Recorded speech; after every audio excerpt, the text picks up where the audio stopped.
بچه ها میگم یک جوری مهر این اکبر به دل من نشست همین اکبر که میرقصی تو خونه که بعد ببین چقدر قشنگ گوش کن رفت یه کانتنت درست کرد رقص منو گذاشت تو خونه خودشون خب خودش هم درست کرد رقصید با من نه کار آورد نه نمیدونم آیسان اسلامی اونجوریه نه آیسان اسلامی خیلی آقای خیلی بچه درستیه خیلی خوب هیچی نگفت میگیری چی میگم انقدر این میگم اکبر اگر معجزه این نیست پس چیه اکبر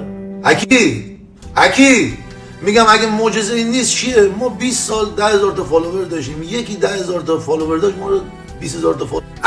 اکی گوش بده اکی همین رفیق من اکبر که ما هم رقصیدیم اکی جونم میگم این کلیپ انقدر با عشق درست کردی انقدر انرژی توش بود دیشب دیدم برای همه رفیقام منی که حوصله ندارم هیچی برای هیچ کی بفرستم برای همه رفیقام از دم فرستادم خب چرا دل ملت رو شاد میکنی دل خود منو شاد کردی صبح بیدار شدم چش وا نکرده گفتم امروز اکی جون من سکش دبل گفتم دبل آس زده امروز یعنی 22 تا آس هم زمان اومده اکبر قشنگ کل ایران دیگه بار دیده باشن به خاطر اکبر دیگه امروز استوری الان مردم پوش خوار مادر آی بگیری شوخی کردم بابا اکبر جون اکبر خبر هنوز نداره که من گذاشتم استوریشو میدونی چرا گذاشتم حاجی